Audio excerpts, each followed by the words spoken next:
Hi, please.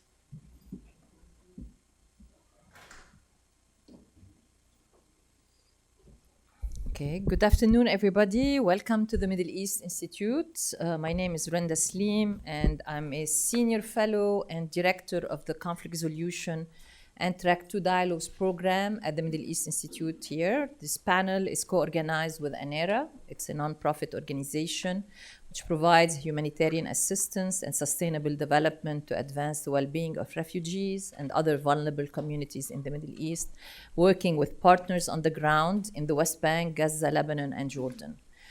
This panel focuses on the refugee population in Lebanon, deteriorating economic conditions in the country, the lack of a positive outlook for a settlement of the conflict in Syria, which enables a voluntary, safe, and dignified return of Syrian refugees to their homes, and an opportunistic political rhetoric by some Lebanese politicians using the refugee as a scapegoat to deflect attention away from decades of poor governance and corruption, have given rise to anti-refugee sentiment among large swaths of the Lebanese population and a climate of fear among the refugees. Recent actions by the Lebanese government, including demolition of some informal camp settlements, enhanced labor law restrictions, are, in my opinion, a prelude to more restrictive actions targeting the refugee population. This will make the job of humanitarian actors, organizations like Anera, even harder as they try to navigate these increasing tensions between host communities, host countries, and refugees. We have today, to discuss these issues, a great panel of experts on the topic at hand. You all have their detailed bios in the conference materials that were available outside. I will do a quick introduction before turning the micros over to them. Here to my immediate left is Serene Dardari, and she's the Arena Communications and Outreach Manager based in Lebanon. Next to Serene is Dima Zayat. She's Anera's Deputy Country Director in Lebanon.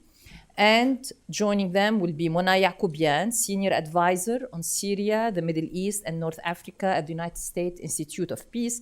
And until recently, she was the Executive Director of the Syria Study Group. I have asked Dima and Serene to each give a 10 to 12 minute opening remarks.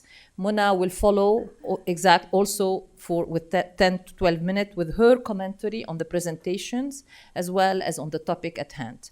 Now, in terms of, we like to make this as interactive as possible. So now here at this building, we are using a new system to field audience questions and to engage them in the discussions with the panelists. It's called the menti.com.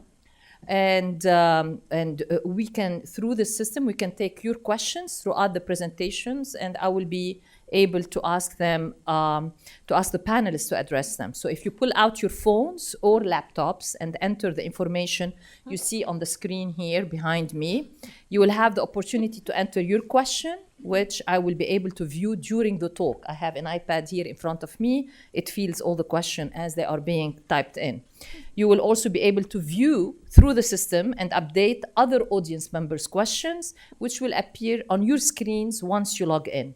And I will refer to the most relevant question. Yesterday, I was moderating a panel on Iraq and energy, and I started getting these weird questions, you know? And so I took upon me the responsibility of a moderator and just discarded some of them and kept the relevant ones. So please ask relevant questions to the topic at hand. If you forgot your phone, you may use the back of your handout to write down a question and pass it to the interns at the back of the room, who will be able to enter your questions for you. You may also join the conversation on Twitter using the hashtag MEILebanon. Okay? So, welcome again. And I think we're going to start with Dima, and then we follow with Serene, and then Mona. Tfaddali. You want to stand, or you can speak from there while sitting? Yeah. Or if you prefer to stand, it's up to you. Okay. So let me turn this on. Okay, can you hear me? Great. So I'm Dima Zayat. I'm the Deputy Country Director at Anera Lebanon. Our office is in Beirut. We have 5 other offices in Lebanon throughout the region, in the north, Bekaa, and the south. I'm happy to be here among you today. Between me and Serene, we will both discuss with you how it is the feel of the ground in Lebanon, how it is to be a refugee, and what are the challenges that refugees have in Lebanon. But I want to start with rather positive/negative. I don't know how to describe it actually. I've been moved for the past 2 days. I've been here for the past 2 weeks, and I'm very moved by the wildfires that are happening in my country. Our mountains are on fire. Thousands of acres of land in Lebanon and trees are being burnt. Honestly, it's very difficult to be talking about Lebanon in this situation. So I emptied all the tears I have before I came, so I'm not going to be emotional. What moved me more than seeing people helping each other is that our government is literally unable to do anything to help preserve our trees and our mountains. And our government, which is also unable to do lots of other things, including supporting the refugees in Lebanon, is cracking down on the refugees actually. And now Palestinian and Syrian refugees are helping in extinguishing the fires all over the country. They came from Beirut, from Ain al-Hilwi camp, which is notoriously famous for the fights that happen inside it. They left their camps, they left their very humble houses and moved to where the fires are to help in extinguishing the fires. I had some photos to show you about how the Palestinian volunteers are helping in this mission. They are also families with very humble houses inside the camps are offering their homes to as a refuge for Lebanese people who lost their houses in the fires. Some people who have nothing to offer, they say we can also drive you to wherever you want to go because we don't have except this car to take you wherever you want. So I just want to show you how much Palestinians especially, and Syrians of course, Serene will be focusing more and telling you more about the experience of Syrian refugees in Lebanon, how much they can give and they are giving to the country, to our country, to Lebanon, and how little our government is giving back to them for the past 71 years. Okay. So, okay. Yeah, Serene. Yeah, it's really hard to follow after that because it is quite a sentimental thing that's going on right now, and it's really beautiful to see how apart from government, people just really want to help each other and they want to stand by each other. It's really inspiring, and I think this kind of human spirit is the reason why, even though we work in a very difficult country and we work in a difficult context, we choose to do so every day. If I would like to focus on Syria, definitely, one, because I'm Syrian. On the Syrian refugees. On the Syrian refugees specifically, and two, because I've been working with refugees directly for the past 7 years almost. I would like to touch on the matter of return, the voluntary return of refugees, and I'd like to just share this sentence that has been told to me by a Syrian mother only a few days before I came here. And when I said, why don't you think of going back to Syria? You can afford living there. It's much cheaper than Lebanon. And I thought maybe it would be more comfortable for them to go back because she has 3 kids and 3 of them suffer from thalassemia. Is it on? Yeah. Oh, it's not on. I'm so sorry. Did anyone hear me? I think my voice is loud. Yeah, but for the live stream. Oh, yeah, I'm so sorry. Okay, so the return on Syria, voluntary, not so voluntary return. And this woman said, go back to where? She wanted me to tell her, just go back to where? Their home is destroyed, their village is destroyed. So really the question is, go back to where and how? I would definitely like to go into more details as we go. All right, I don't know. I would like to answer any questions that might would you rise. like to do it through question and answer, or I would like to opening say that there is no voluntary return. I would like to say that several families are, as soon as they get to Syria on these buses in which they're forced to somehow return, are actually doing a U-turn and coming back right into Lebanon. The only problem is when they're coming back to Lebanon, majority are taking an illegal route through the mountains. And this is reviving the whole human trafficking crisis that started at the beginning with the influx of refugees. Now smugglers are so happy with the situation. They're making money all over again. And this is something that I believe we really need to shed light on. And this forced return, there is no safe voluntary return. This forced return is also refreshing the trauma of Syrian refugees who have just recently started healing as a community and as individuals. And it is also it's threatening Syrian refugee women and girls even more. If we're already suffering from the issue of forced child marriage, early marriage because of the economic situation in Lebanon. Now the age has dropped, the age of forced child marriage has even dropped lower, and people just want to basically let go of their girls. I've heard this from a Syrian man, many Syrian men, one mouth less to feed.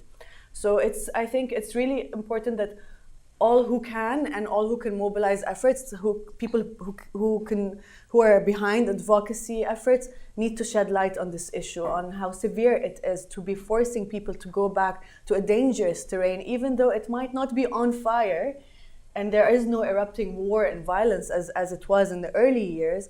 It is not safe to return.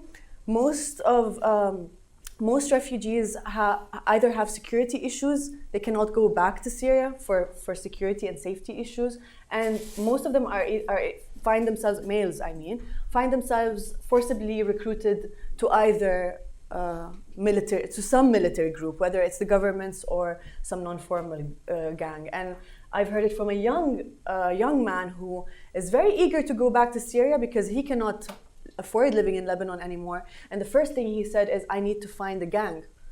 My friend bought the gun, and now I need to find a gang to join because you need to protect yourself. So there are many questions that I, as a person, ask myself when I think of the voluntary return of refugees that everyone's talking about. And it's really important that we are all aware how dangerous this is and how many lives are being threatened due to this voluntary return. So I think it will be helpful, since you are, before I turn the floor over to Mona, is for us to hear more from you and Dima. Okay, what is Anera doing? In terms of helping, supporting, the refugee communities, and you are talking about the Syrian refugees, but there is also the Palestinian refugee communities. Yeah. What are the activities? What are the lessons learned? What would you like, people in the audience to hear about what's needed? What can the US do? What can the international community do? Why? These are the kind of issues we would like you to basically shed light on in this conversation with the audience. Sure. Yeah, sure. Would you like to okay. go? Yes. So Anera has been working in the Middle East for the past 51 plus years. And our work has been evolving with the evolution of the refugee crisis in the region. We started with helping Palestinian refugees as our primary the primary group that we support.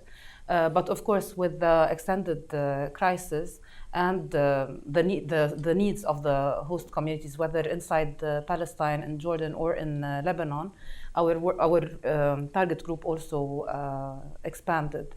Now, in recent years, of course, after Anera started working long before the Syrian refugee crisis, but in the recent years, we have been supporting the different groups in Lebanon, whether be it Syrian or Palestinian or Lebanese, with several programs we have. Our biggest program is actually a youth program, where we provide for youth who are out of school.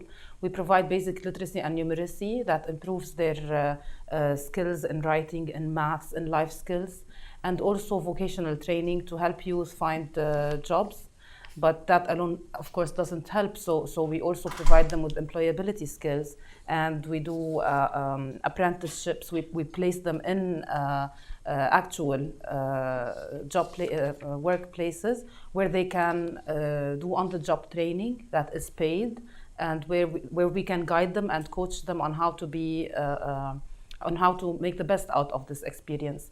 There's another group of young people who are also interested to be entrepreneurs, and that's also another sector that we'd like to support, and we are linking them to incubators and trying to also improve their entrepreneurial skills. Another project that we have in Lebanon is a big project that we have is in medical in-kind, where we provide medicines and medical supplies, but also relief items to all the communities in Lebanon. We have around 450 healthcare centers that receive our assistance, and this has been going on for a long time now. Our support increased during the Syrian refugee crisis, but this has been going on even before. And we are also helping in solving the solid waste problem. It's a very big problem in Lebanon. I mean, it's a global problem, but in Lebanon specifically, it has been a political a point of political debate and gains. So we are implementing projects with communities, with municipalities, supporting them, providing them with sorting facilities, with equipment to help in solid waste collection and disposal. And we are also working with households and the community at large in helping them to sort at source and reduce the amounts of waste that is being produced, and also protecting our rivers, because many of the communities that we work with are in the rural areas where there is a lot of bodies of water. So we try to protect those by also working with the communities. Yeah, I want to say that I've tried working with several organizations in Lebanon, and not to diss anyone. I've finally found a place where I could call home with Anera, and the reason is, you really need to know that working in Lebanon as a humanitarian and development organization, it's like walking through mud. What did I go through quicksand? It's really difficult because of, one, poor governance in general in Lebanon. That makes it really, really hard to help people when just poor governance is really a restricting issue. And the bylaws of Lebanon and the fact that refugees are considered guests and not, and so they don't have the full rights of refugees.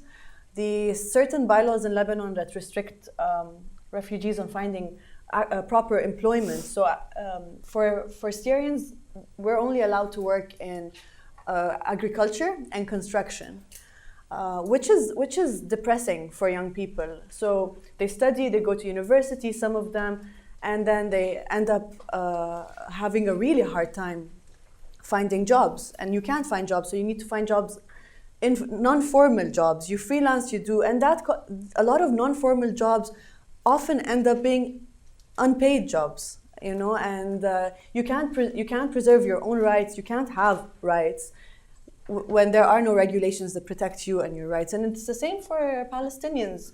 I mean, I've met Palestinian pharmacists who cannot work outside their camp, so they open these non-formal businesses, but they're constantly in the fear of them closed. And same goes for Syrians. It's really sad. And that's why I think what we do at Anera is we try to find legal but alternative paths to improving these people's lives and enhancing their chances of generating income. And I think what's really amazing is our current focus on entrepreneurship, because really, most of us have a small entrepreneur living inside and waiting to be unleashed. And this is basically what we're doing, hunting talent and giving young people access to entrepreneurial kits that they would have never probably encountered elsewhere, and even in Syria. So it's really a balance between positiveness and hope, and at the same time many obstacles on a daily basis. And this is why it's really fascinating to see the people at Anera. I mean, I do communication. I go and meet people, report their stories, tell the stories and whatnot, and it's really insightful. But I need to say that the people doing behind the programs, I mean, planning in such an environment, being able to think strategically in such an unstable country is definitely something that, I mean, thank you. So I hate to put you on the spot, but I mean, there is a space populated by a number of international organizations and local organizations focusing on working with the refugees.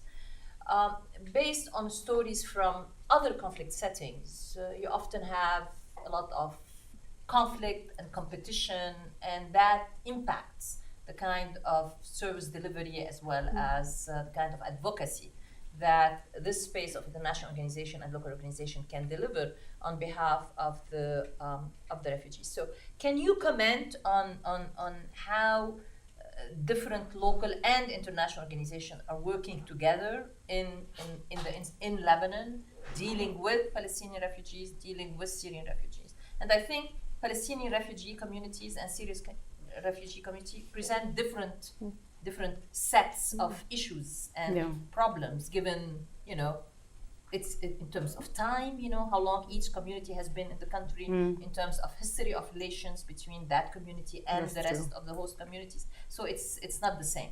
So would you like to comment? Yes. Am I on? Okay. So yes, I cannot deny that there is some sort of competition going on, but it's different. Well, it looks different for different organizations. So for Anera, let me tell you first that after the Syrian refugee crisis, we had a huge number. It's like growing mushrooms. It was mushrooming. The number of organizations that started working in Lebanon and the region started to grow up like in a crazy way. And obviously, because there is funding, there was huge funding, especially at the beginning of the crisis. Fortunately, Anera started working in these countries long before the Syrian refugee crisis. So we didn't exist because of the Syrian refugee crisis, but we worked on supporting people affected by the crisis. And we also did not we have our specializations, and we kept improving and upgrading. So, for example, even our youth program started before the Syrian refugee crisis, a few years before, and we expanded our work and upgraded what we want to do with the newly coming refugees that are Syrians. Of course, because there are different needs between the Palestinian Lebanese community, the host community, and the Palestinians from Syria and the Syrians coming from Syria into the country. So it was more of adapting our projects to the changing needs, but we did not start following wherever the funds are. So of course, every organization, I cannot deny, we're not living in a different planet. Every organization needs funds to perform, to be able to survive. But that was not our driving force. For Anera, it was our successes, the places where we know we do very well, and expanding this. So with health, with education, with solid waste management. I mean, even our solid waste management project started in a very small village in Akkar, where there is not much Syrians. It was a pilot project that was funded by a private donor from Anera's network. And then we expanded this to a much larger scale with, for example, the UN agencies. And I think that's a good decision. We are not as big as many other organizations. We did not make millions of dollars, and we did not expand a lot our offices. We have all of our staff are local. We did not hire expats, so that's what kept also our expenditure low. Our operational costs are some of the lowest in the region, and maybe I don't know if it's in the world. I can't judge, but in the region or in Lebanon, it's one of the lowest. So I think staying truthful to your organization's mandates and beliefs is very important. Not to lose track. Not to follow whatever. I mean, everything is needed.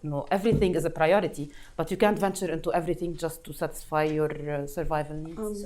I actually would like to touch on the issue of of collaboration between Yes. these organizations. There is no collaboration between organizations. There's obviously no unified plan to mitigate the problem, the issues with the refugee crisis. And I really want to say that I think there's a fault and a problem with the grant making process. I think this carrot at the end of the stick, in which is creating a crazy sense of competition between organizations in Lebanon. I'm going to speak on a local scale. There is no collaboration between organizations, and this often ends up hurting refugee communities so much more than we would really want to, so much more than when it goes beyond good intentions, and there's also negativity on ground in the field work, and it might not be the people, the organization, the people's fault. I think there's a problem with the grant process. So that's something that maybe should be reconsidered, how these grants are. I mean, several local organizations did try to create small coalitions where they would apply to grants together. And I don't know if it's not part of our culture to collaborate, or teamwork maybe is not still a sophisticated soft skill in which we might lack. But had there been more collaboration between bigger agencies that have reflected onto smaller agencies, I don't think the Syrian refugee situation in Lebanon would be as bad as it is today. You are young. I've worked in many conflict settings. You cannot imagine how many times I've heard exactly the same complaint about which is sad. NGO work. It's like we never learn. Yeah. Anyway, Mona, you have had a lot of experience working with this problem set when you were at USAID, right? No, exactly. And so if you can also comment, but also you have your opening up, please. For sure. So I'm going to pull us back maybe up to maybe a 30,000 foot level, because I think it's really important to understand the context in Lebanon. And in particular to note, and many in this room may already know, but it bears repeating, that Lebanon hosts the highest number of refugees per capita in the world. The most conservative estimate is 1 in 4 in Lebanon is a refugee. That would be the equivalent in this country of more than 80 million refugees. So just step back for a moment and consider that.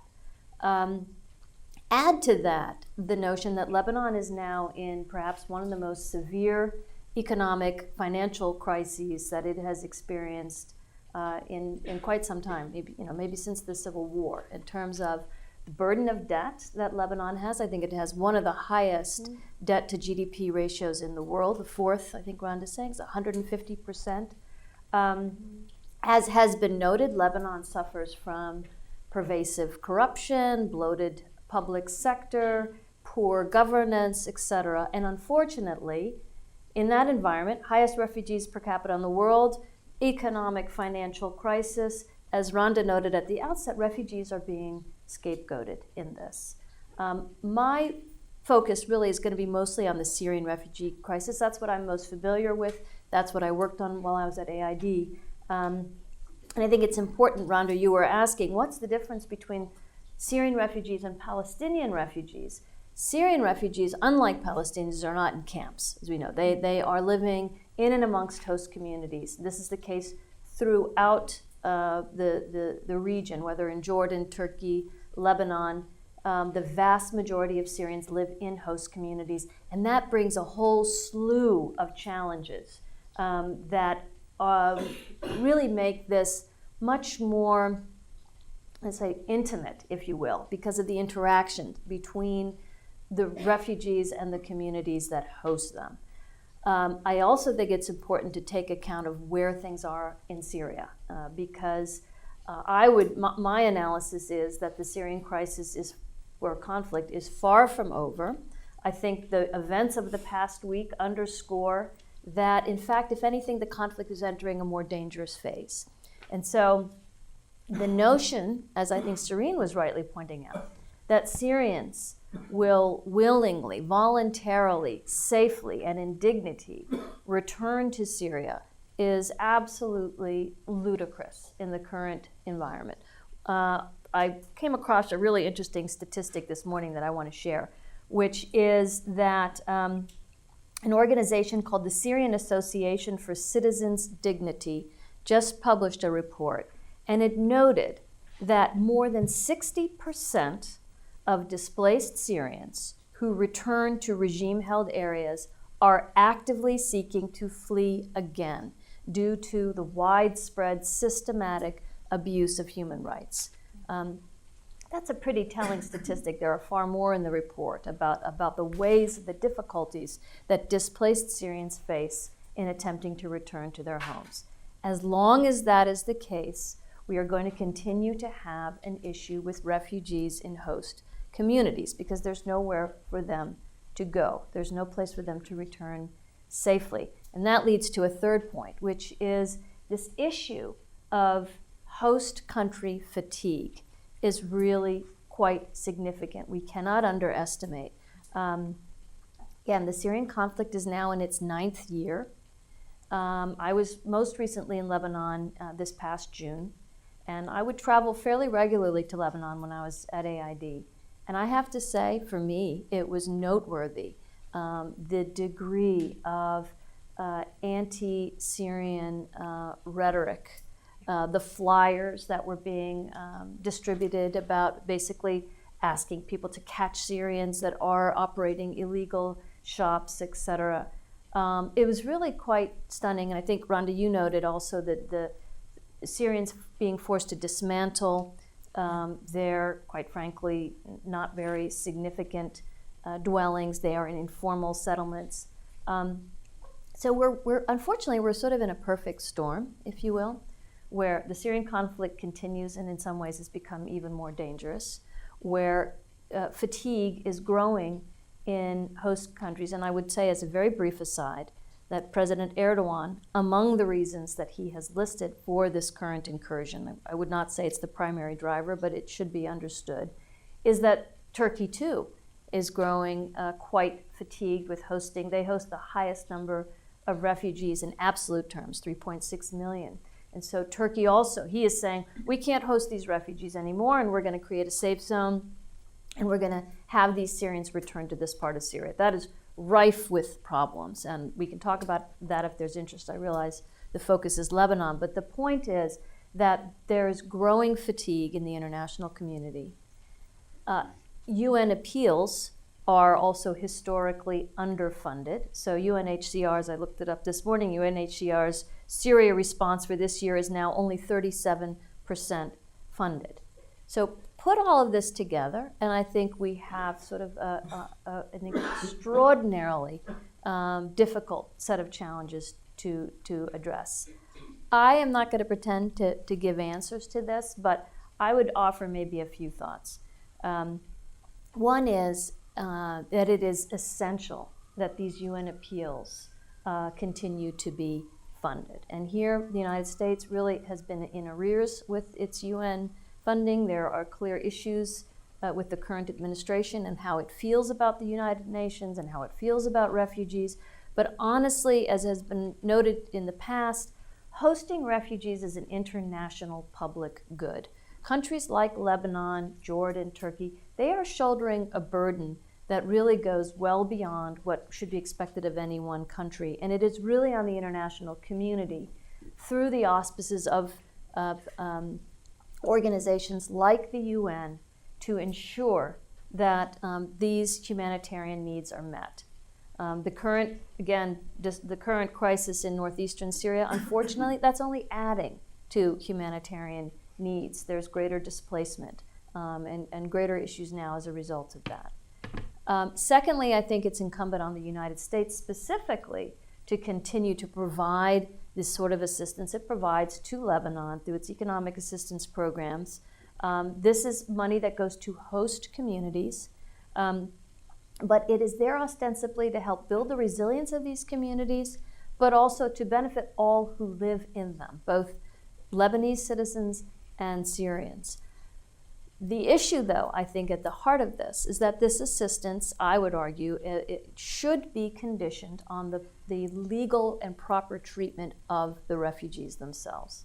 And so we can't keep giving money to Lebanon if they're going to, look to, for example, force refugees to return back to Syria against their will, which is against international humanitarian law.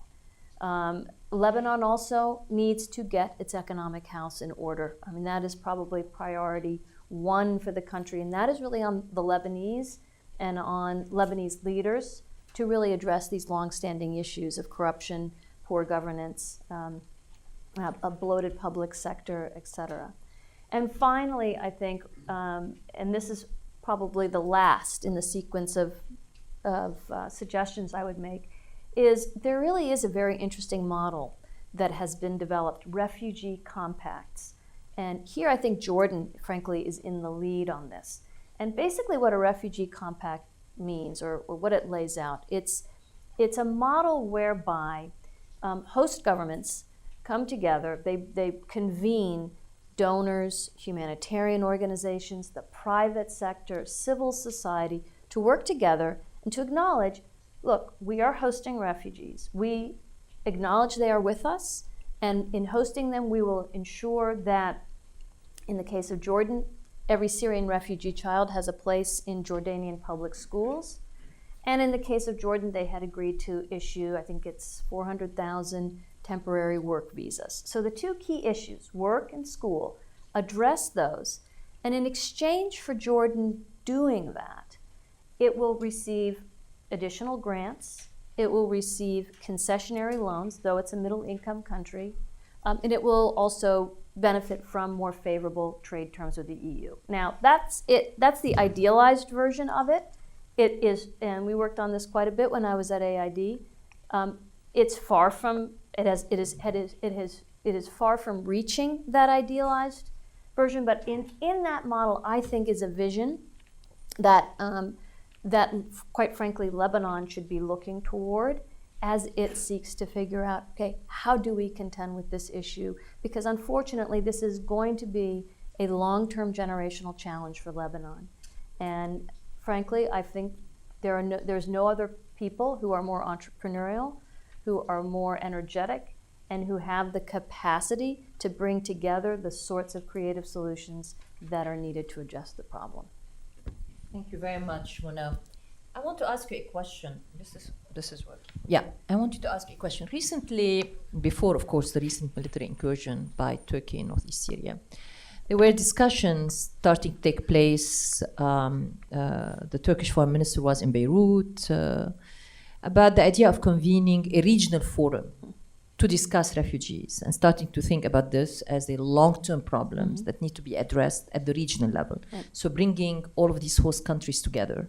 Now, I have been advocating, personally, I think that's high time, partly because it forces governments, especially like Lebanon, which until now somehow in denial about this being, as you said, a long-term problem, a generational problem, and that it's highly unlikely most of the Syrian refugees are going to go home, you know, given, I agree with you, maybe, in fact, I think the conflict in the way how you define its end game in Syria, I think part of it has reached a denouement phase in terms of the regime in Damascus not going to move. This is it. We are going to stay with this regime for the foreseeable future, absent divine intervention, you know.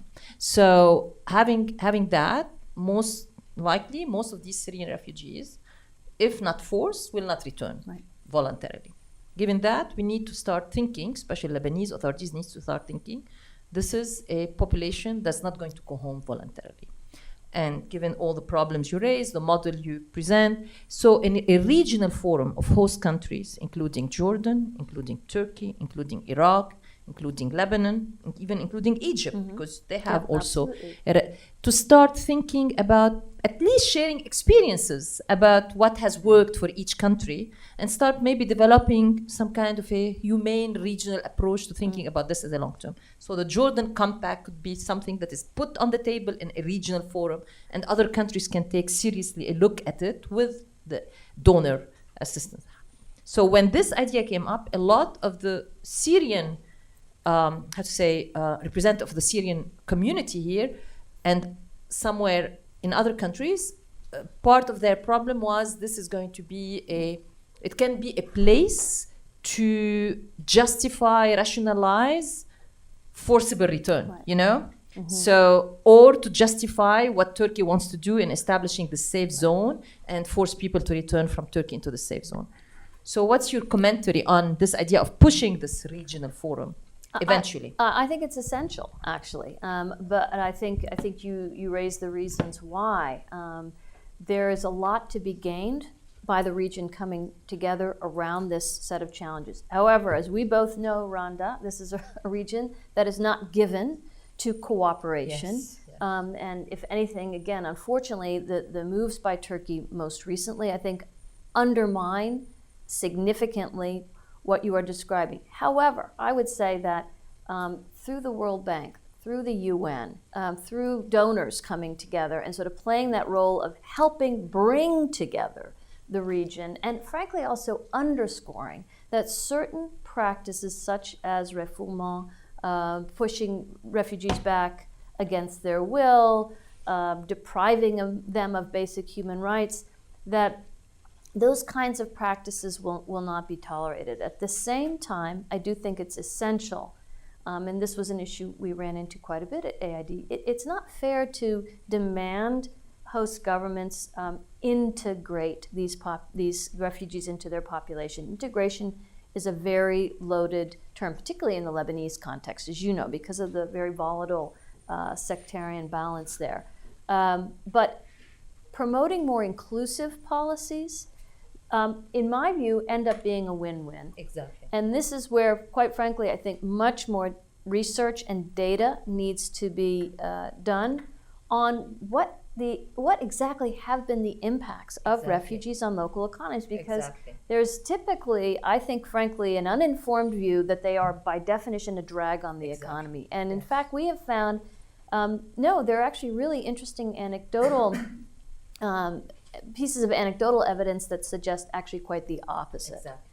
And so I think much more of that kind of work needs to be done to break down some of these negative stereotypes and, frankly, the disinformation that circulates about refugees. And then one last comment, though, as an American, I do think it's essential that America step back up and begin to admit more refugees in the midst of all the news. I think it sadly has gone unnoticed that we are actually this year going to be admitting the lowest number of refugees, I think, since these allowances were beginning to start. So it's unfortunately the U.S. is going in the opposite direction, but I think resettlement of refugees in the U.S. is a key piece of this challenge.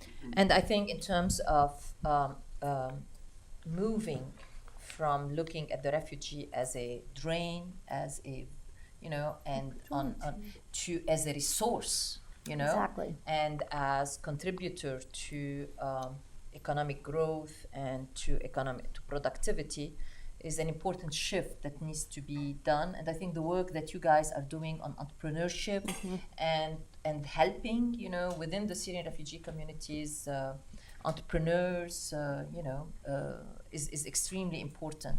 But this is a mindset change that needs to happen. And I'm afraid that somehow my mic, this is not going, it's on and off all the time. Okay. And I'm afraid that this is not taking place in Lebanon until now. Okay, we have a series of questions. So let me go to the audience question. We want to make it as interactive as possible with the audience. So one question is, what has been done, which is an interesting question, and you can decide which one would like to answer it. So one question is, what has been done to direct humanitarian assistance toward helping the returnees inside Syria, and to stop the political rhetoric in Washington that blocks assistance to those in need and did not leave Syria? So this whole debate about assistance to, and I think by this question, it's mostly we're talking about people in regime-held territories. So there is a big debate about this issue, and what would you like to say about it? I can answer a component, and then I don't know. There are a lot of restrictions by the Syrian regime on who can work in Lebanon in terms of humanitarian assistance, and these restrictions have also caused a huge gap to occur. And Anera is one organization that would love to be present in Syria and support these refugees in the process of return and probably as they settle there. But it's difficult, one, because we're American, two, because we're American.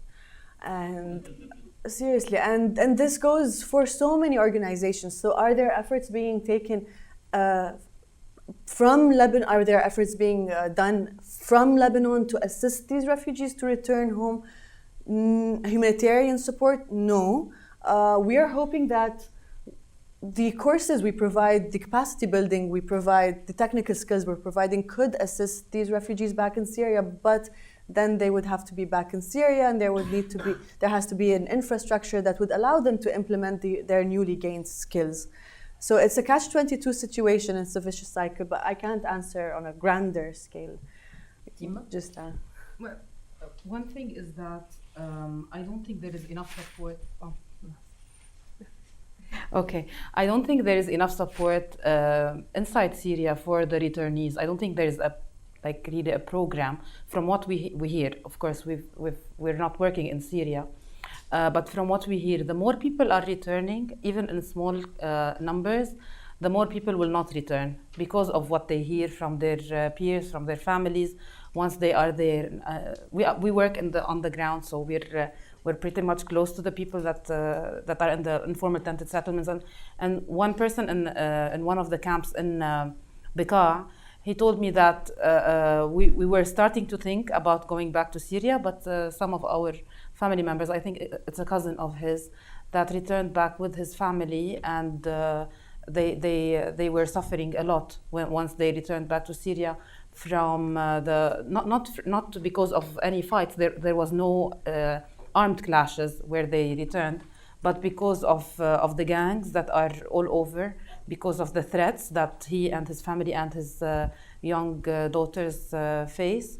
So this, even for people who started to think of going back, because they saw because they are receiving negative feedback from people who have returned, they are dismissing this idea.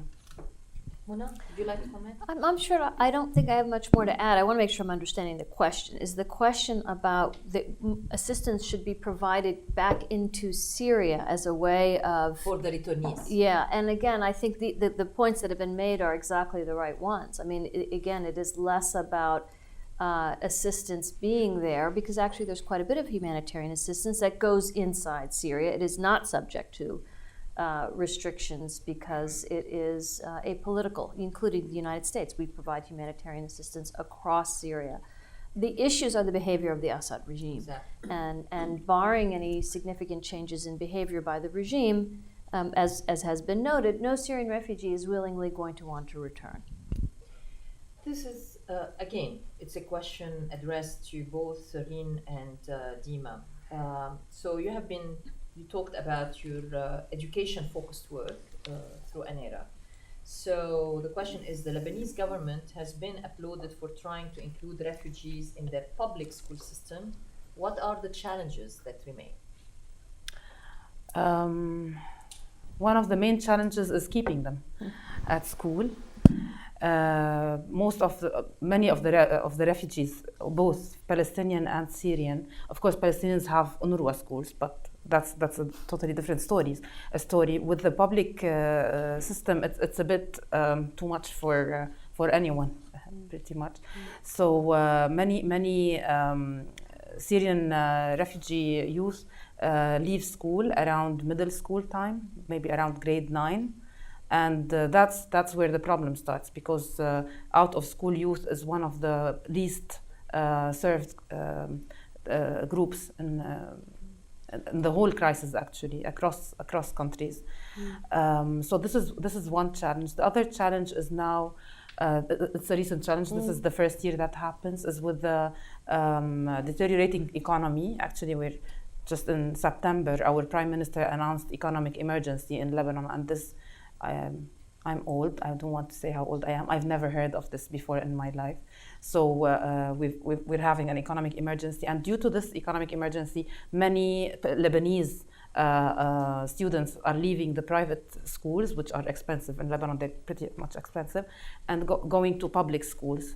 and now the public schools are overly crowded. I mean, thousands of private school students, Lebanese students, are moving into public schools, and there's not enough space. So this created quite a problem at the beginning of the school year. I think it was handled not very well, but it was handled. I think for next year it's going to be another issue. It seems that this is going to be a trend of moving out of private schools because Lebanese are having economic issues. You like that?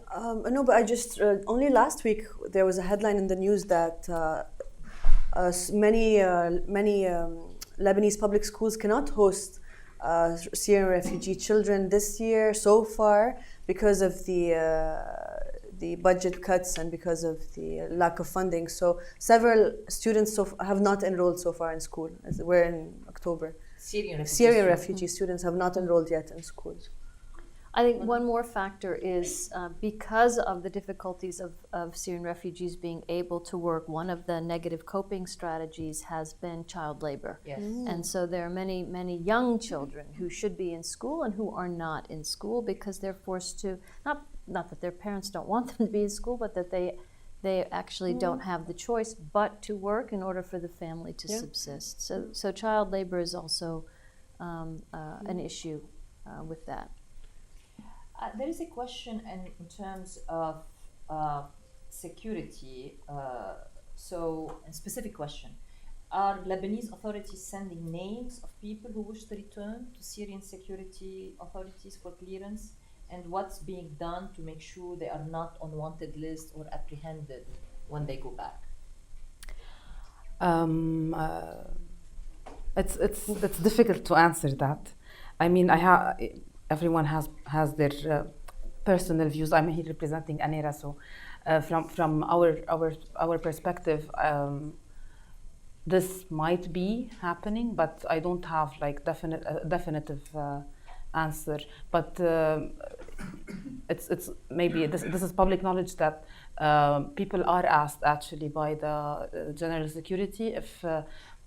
Some people are calling it a trick question. Like there is one question that says, do you want to go back to Syria? Do you ever want to go back to Syria? And maybe this information is used like to lobby for how many people are willingly want to go to Syria, but it's a yes/no question. So there's no explanations like yes, we want to go once the situation is better. It's yes, I want to go back to Syria at some point, or no, I never want to go back to Syria. So people, both answers are not right in any way. But so this is a question that is being asked by the general security. For those who are applying to return, or for no, everybody? for those who are renewing their papers or their permits. Yeah. Okay, please.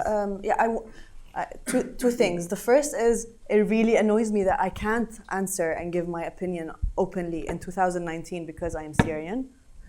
Two, it's also good to remember that Lebanon, from my perspective, is a multi-governed country. There are many sides and parties and power that are involved. So when the question is if the Lebanese government is asking, I wouldn't say government maybe, but I wouldn't deny that certain parties or groups are doing that.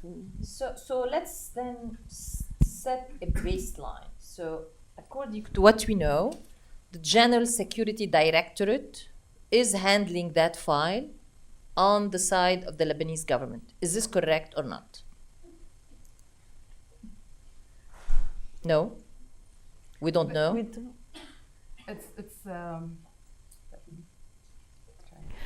I wouldn't say that one party or one section of the government is handling. Everyone is handling everything in Lebanon. It's a chaos.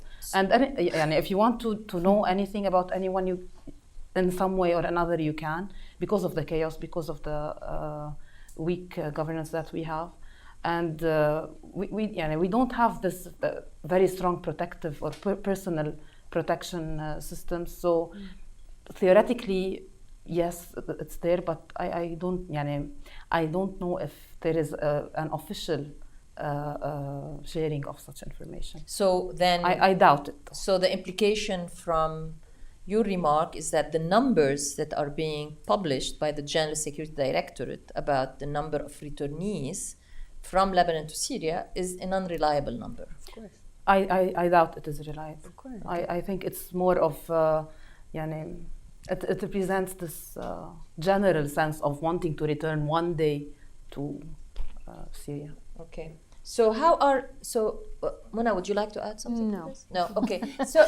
So then, how are refugees being returned when they are being returned? You know, I mean, that's one question. How are being returned, and how is the Lebanese government executing this? Can I be Yes. Can I be slightly cynical? Yes. Just a little bit, but Yes. you can like skip that part. When you go and destroy a camp, a settlement, more than twice, people would want to just go back home. I mean, it's tiring to rebuild your tent 3 times a year. You know what I mean? So when they get burnt down, when they get destroyed, this is a very good tactic to forcibly, encourage people to return. And adding to that, somehow the tension between Syrians and Lebanese is always induced by government officials, by statements made by politicians, and because I really believe that people can get along. I've seen it happen. They really do want to get along, but there are no governmental efforts that are creating mutual opportunities for Syrians and Lebanese to work together in peace building. That's why, unfortunately, it's the job of NGOs to do so. But unless it's happening on a policy level, it's not going to change. For example, in Anera, what we do is we're using our WASH program as a peace building method between Syrians and Lebanese. And I was saying, because nobody wants to live in garbage. So in so many villages, and so far we're working in 3 villages, Syrians and Lebanese children, mothers, adults, municipality staff, leaders of camps are working together to solve the garbage crisis and to sort at home. So if similar programming approaches would be implemented on a grander scale, I think it would be a solution. But other than that, Syrians are finding themselves cornered on a daily basis, and to go back home with a there is a chance, and I've heard this from a very close friend of mine. He said, "I'm going to keep a pill in my pocket, and if to actually kill himself, I'm going to keep a pill with me in my pocket, and if I end up finding myself at the border, I'm going to use it." And this is someone who is educated in university graduate and a close friend, and so you can imagine what this means on a grander scale. Oh my. Okay. You know. Can I add just one thing? Also, I want to deliver the voices of the people that we meet, and I don't want to generalize. I'm not a person of politics. I'm just a social worker. I'm a public health worker, actually. So I've heard heads of households, fathers, saying that we will only leave Lebanon back to Syria if it's a life or death situation in Lebanon. If we reach a point where it's either we live or we die, then we might go back to Syria, because then it would be worth it. Other than this, anything less than that is not worth. That's like a literal quote from someone that I spoke with, and I can share. But I cannot generalize or say why people take the decision to go back if they are making this decision, because the media shows us that yes, they are happy to go back. They go in these buses with their families, with all their stuff, and it's a nice ride back home. I mean, it's a dream for some. For Palestinians, I think that would be their happiest day in their lives, but they can't do that. But I'm not sure how much this happiness, how much does it last after going inside Syria? And we're at 25% less compared to 2010 in terms of GDP per capita. So, and that was, let's say, $2,200 per year per capita. Now they would, if they return, they would be living way below the poverty line. We're talking like $400 a year for a family in Syria. Yeah. Who does that? Would any of you go to a country where you would be living this below the poverty line? And so, There is a question here on asking about what are Lebanese youth civic association doing to combat the xenophobia that exists, that has been especially also fueled by some politicians, and how effective are these initiatives? If you can talk about some of them and how effective they are in bringing together more, Lebanese and Syrians in Lebanon. Yeah, youth are a very good, it's a very good age to make friends and to build peace. Actually, they can be the drivers of peace. I think if we work enough with youth, I think we can solve the problems of the Middle East, maybe. The problem is that they grow up and they become adults. That's it. That's it. Yeah. Once they grow up, it's they go back to the origin. Yeah. So for youth organizations, for us, we work with youth. We have hundreds of volunteer youth from all nationalities. We work with them equally. They are friends. They laugh together. They cry together. They go to the same households. They do awareness, or they do cleanups. They play with children. Lebanese youth playing with Palestinian, Syrian youth playing with Lebanese. We use sports as a tool for peace, for development. So this as Anera. Anera is not a youth-based organization, of course. We work a lot with youth. We are youth. We involve youth a lot. But there are also other organizations. But Lebanon is highly sectarian. Like it's in our bones. Imagine now with the trees that I was telling you about at the beginning. We had one politician that I will not name because he represents a powerful political party. He said on Facebook all over. Yeah, he said that it's mostly the Christian trees are burning more than the Muslim trees. Like this is very representative of how much sectarianism is part of is our daily bread and butter. We breathe and we speak sectarianism. Everything we do is very sectarian. But there are youth groups. There's the Lebanese Red Cross, an amazing organization that works with everyone. They really represent everything that humanitarian work represents. There are scout groups that work with everyone. I know a scout also in Lebanon. In the whole world, there's one scout organization in every country. In Lebanon, we have probably 25 or something like that, because every sect has to have their own scout group, not to interact with the other sects. And we have quite a few, maybe.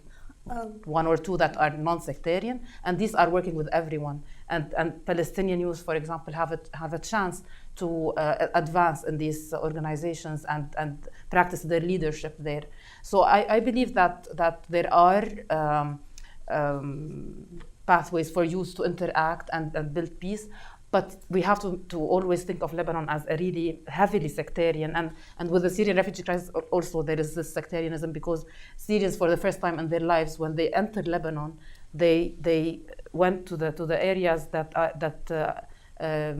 are of their same sect, and for the first time in their lives they were one people inside Syria. But when they came to Lebanon, somehow they took a breath in Lebanon. And we became sectarian, and everyone went to their own sects. I think in terms of efforts being done on, is this the question? What are the efforts being done? I think AUB, the American University of Beirut, the Issam Faris Institute, they published a study, and they then created these series of infographics and visuals in which they're telling Lebanese public how the positive side of the coin, the positive impact of Syrian refugees, the number of jobs created as a response to the Syrian refugee crisis.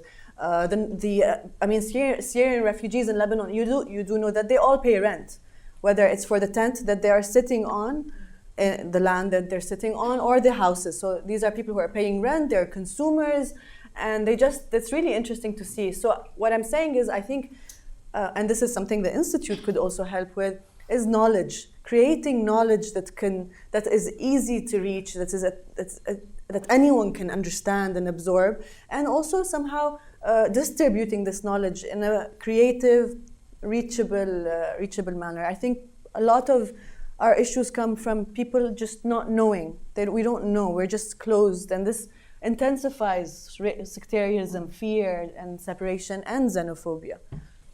I have another question here. What are some of the challenges you have faced in the job placement and entrepreneurship program incubations for both Palestinian and Syrian refugees? This is addressed to Anera and to the two of you. And what has been the role of the private sector in helping to overcome these challenges, and what can the private sector do more in helping to overcome these challenges? Through our work with the youth program, we made the decision that we have to work with the private sector all the time. It's with this kind of work, having the private sector on your side will actually ensure the success of this project. So for Anera specifically, we now have reached over 300 private sector, small and medium. Actually, we have a few large ones also, enterprises that are helping us in the placement of these youth. So what we do is that, so we don't trick them, but what we do is that we offer the youth that we train, and we do very good trainings, like good quality, not like a workshop, and we say that they are trained. We offer the small and medium enterprises the youth to work at their premises as part of their on-the-job training. And this is giving youth a chance. I mean, when you go for an interview, you provide your CV and you do the interview, and then they have to choose one person. So most likely the majority will not be chosen.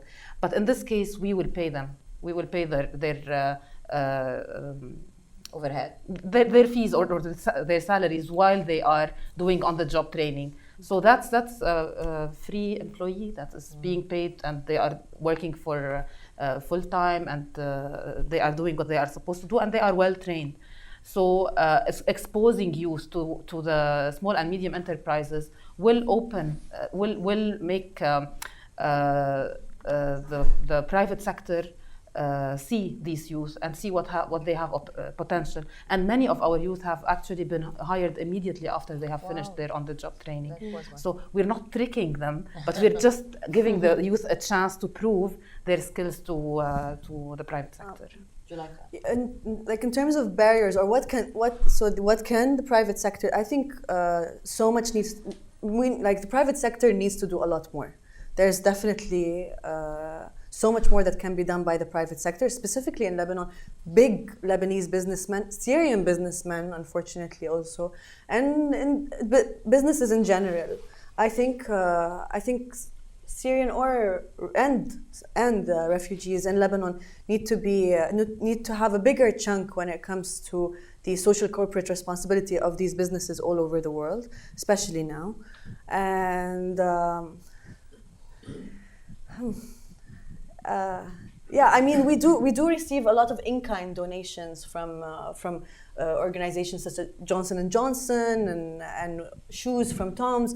But I think the private sector in a country like Lebanon needs to be a lot more involved in, for example, cash for work programs organized by private sector. That would solve a lot of issues in Lebanon, honestly. So yeah, if you do own a big company, please call us.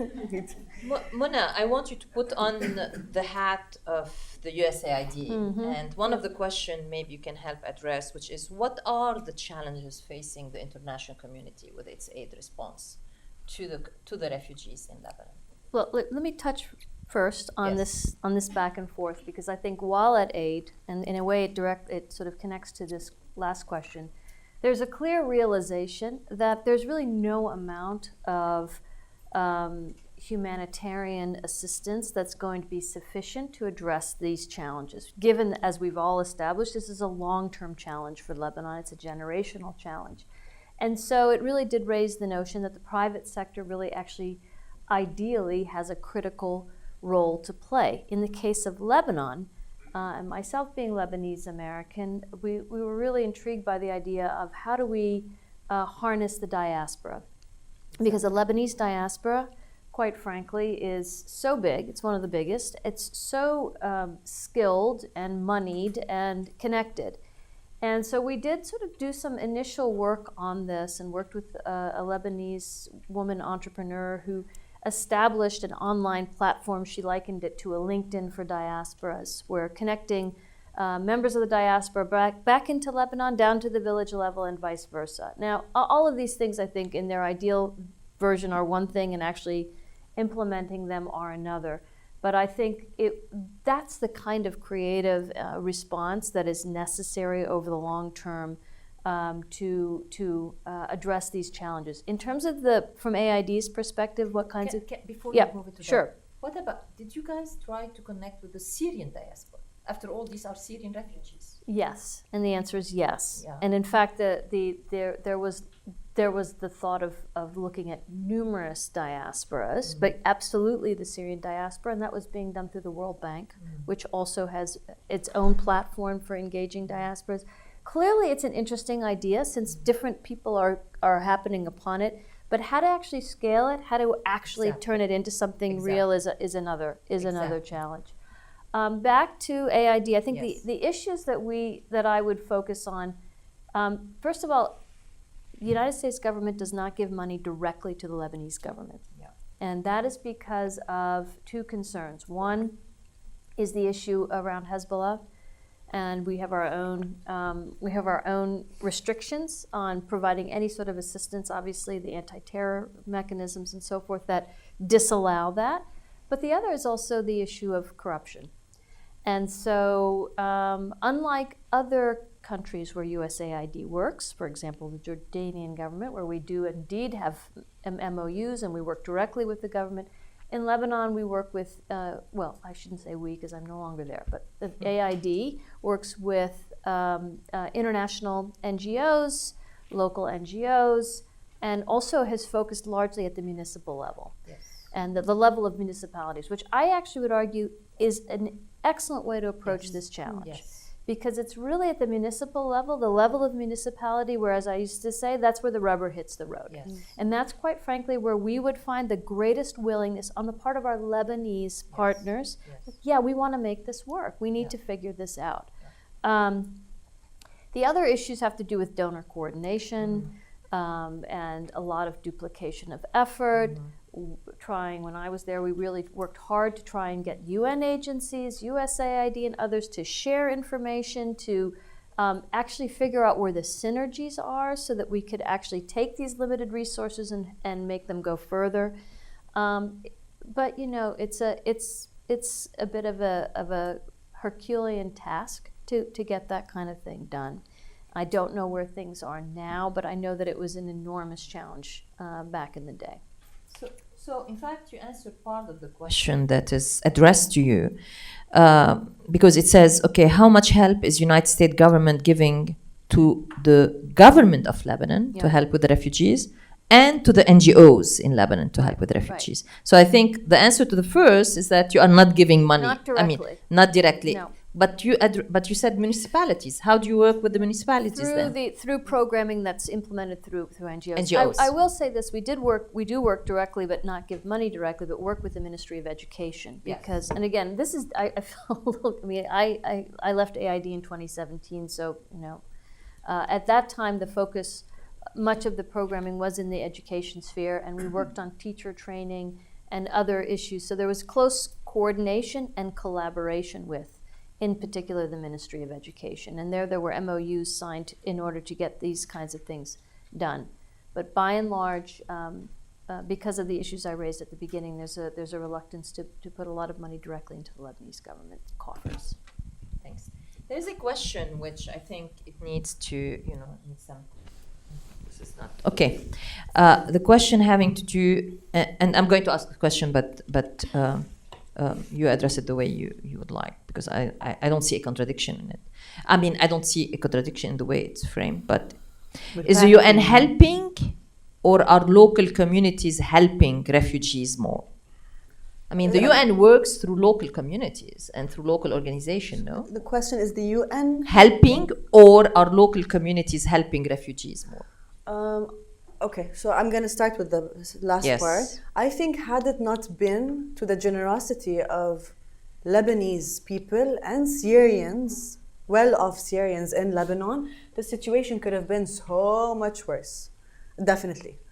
Definitely Lebanese families and Syrian families and Syrian Lebanese families, which so many.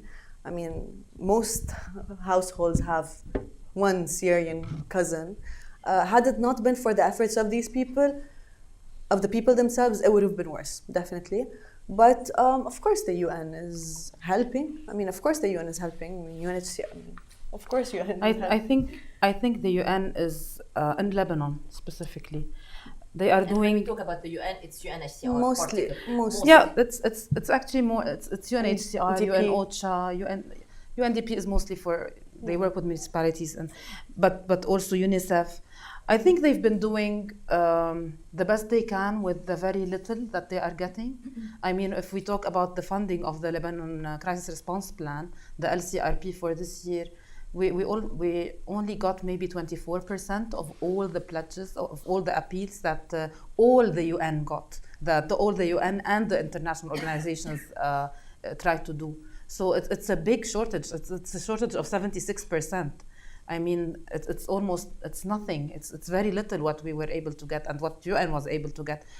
And with this amount, I think the UN are doing their best. Probably they can do much better, but I think they are doing a good job. And they employ a lot of Lebanese also professionals and experts. And I think that is what is also helping in making their programs successful. I know they can do much better, but they are not doing a bad job. Mona? No? No, this one. Okay. So Sorry. let's take these other two questions. One is, has the recent series of wildfire affected any refugee communities? And if so, what can be done to help? Refugee communities are everywhere in Lebanon, so for sure it has affected refugees. I'm here. I'm hearing the news just like everyone else. I'm not there. I wish I can be there, but so I'm sure it is affecting because Syrian refugees, as Mona said even before, they are everywhere. And Palestinian refugees, of course, maybe half of them are in Palestinian refugee camps, but others are also living within the different communities. So yes, in the areas that the fires are concentrated, there are Syrian refugees, there are Palestinian refugees, and it's affecting everyone because it's widespread and it's spreading very fast. So yes, they are affected, and I think that in a way that is unifying everyone. So. And hopefully the assistance that will come to everyone because everyone needs it. Yeah, actually several Syrian families, I'm also hearing everything online and I'm receiving messages constantly. And several Syrian families have lost their homes because of the fires. If not fully, then partially, but have lost many of their items. And now winter is coming. Game of Thrones joke. Okay, so thank you. So yeah, but it's not funny that they've definitely lost a lot of their winterization items. So if you want to help, then you can donate through Anera. I'm sure you can contact. If not, I can also share my number with you, and we can find a way for you to deliver your help and support to those families. Yeah. Well, there's a question, I think, Mona, which you can help answer, which is about this regional forum we were discussing.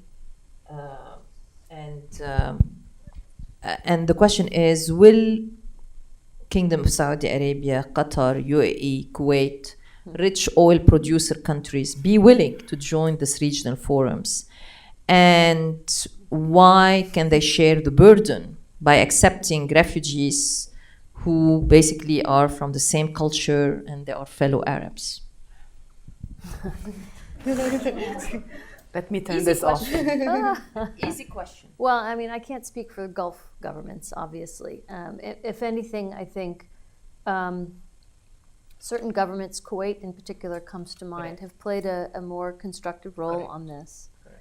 Others, however, really have not stepped up in the way that one would hope, particularly given the relative wealth that those countries command. And from my own perspective, frankly, given the culpability of sort of arming proxies, arming groups inside Syria, so willing to put resources into war, not willing to put resources into people and into addressing the vast humanitarian needs. So this is me speaking as me. I feel that there's a real enormous gap there.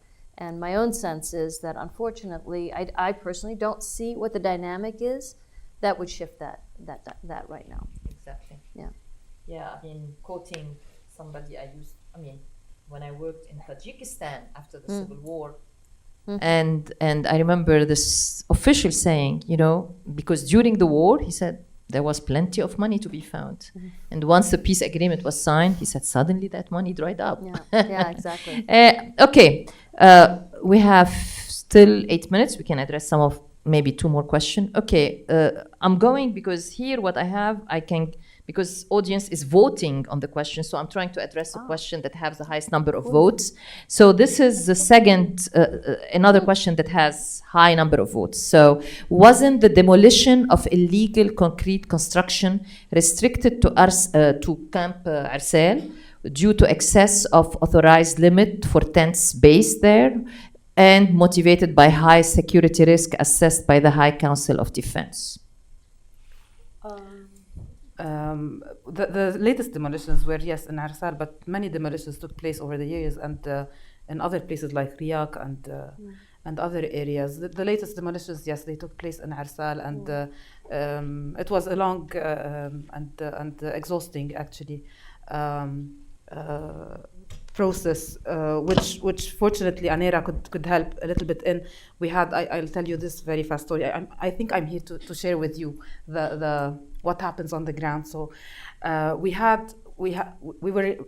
received news that there are 170 children that are waiting for their parents, that are dismantling their houses because they don't get you a team of movers. Home movers to move your house. So you yourself as a refugee have to move your own house. So there are 170 children who wait for their parents to finish the dismantling every day for 8 hours, sometimes more. And these children usually stay at a care center for a few hours every day. That's how it used to happen at the beginning. But when the dismantling started, they were staying for 8 hours, and the organization that was hosting them was only able to give them like biscuits and juice. And for 8 hours, children staying for the whole day on biscuits and juice and just one snack. So this was brought to our attention, and thankfully, Anera head office, within the first 24 hours that I contacted them, they immediately released an emergency fund, and we were able to actually help these children get hot meals for 60 days. That's the whole time that it took to dismantle their houses. And it's not the same children. We were like different groups of children. And it was exhausting. I mean, I'm not saying that Anera did this. It could have been anyone else, but it could also be no one offered this help. And it's very real. The pain of moving from one place to another is very real. And living in a tent for many years is very real. I mean, some of you maybe you go camping. I'm a scout myself. I go camping. After 3 days or 4 days, you get tired and it kills you. And living in a tent. Imagine living there for 7 or 8 or 9 years. It's horrible. I also want to really highlight that Arsal in general consists of mostly in non-formal settlements. Like even the Lebanese houses are non-formal, illegal housings that they've built themselves. There is no infrastructure in Arsal. There is no urban planning. Therefore, it's not fair that the Syrian settlements were the ones that have been abolished. But there is political purpose behind this, I believe. There are tented settlements in Arsal, smaller than the concrete settlements.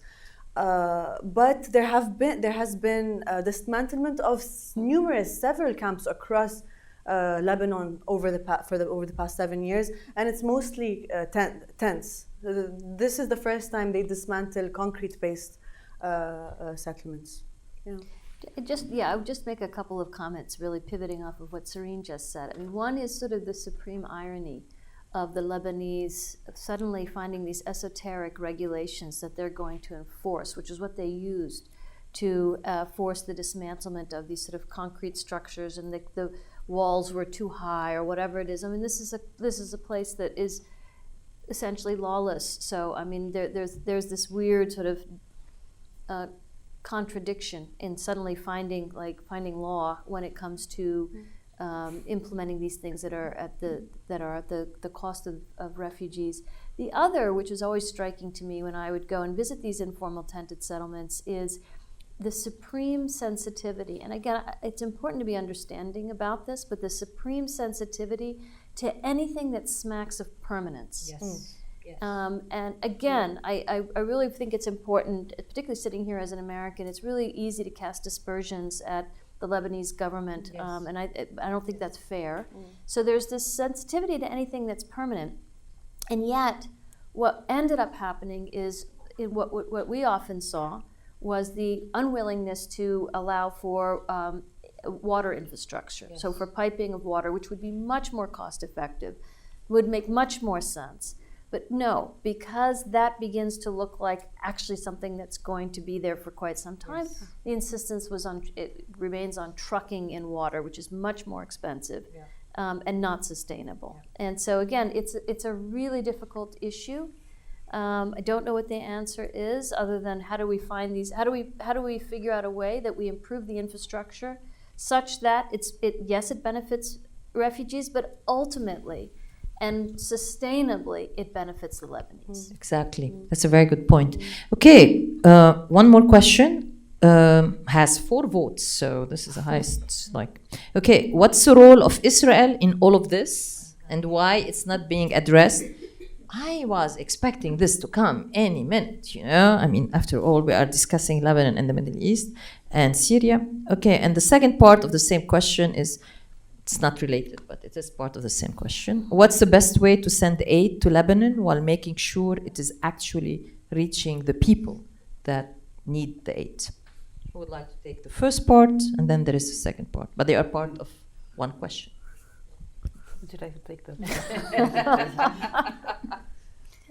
I mean, look, I'll say one thing. I mean, certainly the lack of a two-state solution with respect to Israel and Palestine clearly is the foundational barrier to the issue. I mean, Dima rightly notes that Palestinian refugees would love the opportunity to have the day to be able to take a bus back home, and that right now doesn't exist, nor is there much on the horizon that gives one hope. So I would argue, much more broadly, the lack of hope for a just two-state solution really does clearly feed the Palestinian refugee issue. What was the second question? And second, what's the best way to send aid to the refugees and to ensure that it's going to get to people that need it?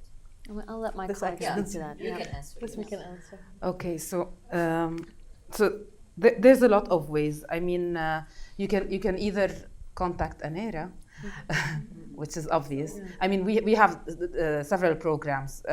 Several of our programs also, some people donate additional items. For example, we have people who offer the graduation kits for entrepreneurs to start their jobs. And some people send quilts and hygiene kits, and some people donate money. So there is a lot of choices that you can make with Anera, and with Anera you can make sure that it will reach the people. This I can ensure, because for us there are restricted and unrestricted. So you can choose what kind of donation you want to make, and you choose where it goes. I think donating to Anera is definitely for programs. If you're interested in supporting programs, ensuring sustainable change, I think donating to Anera is definitely the money will reach the people. And also, we don't have yet in Anera, but it might be something we might have down the road. But I really believe in sponsorship. I really believe that support your fellow human. I mean, if you're doing well off here, find a family and sponsor this family until they can stand on their 2 feet. Some say, oh, but this is not sustainable. Well, it's not sustainable if you and your entire family die. I hope that doesn't happen. But I mean, I find it a very, very healthy solution. If each human being would care for one human being, the world would be a so much better place. So if one family could sponsor us, a Syrian or a Palestinian family, I think we can't constantly depend on governments and big agencies to do the work that must be done. And sometimes we need to do it on a human level. So that would be an option. And if you want to do that, let me know. Well, Mona, quickly, there are new laws introduced in the US because you raised the issue of Palestinian refugees. There is a new laws introduced in the US to impede effort to assist Palestinians because it's deemed support for terrorism. How can organizations, individuals who need funding navigate this? That I honestly am, I cannot answer that. I don't have the background or expertise to answer that question. So, and that's a complex set of issues, I think. Very much so. You could do an entire another panel. Exactly, on, we on can do a whole different panel. Yeah. Okay, please join me in thanking this wonderful panel. Thank you very much. And thank you for the good questions.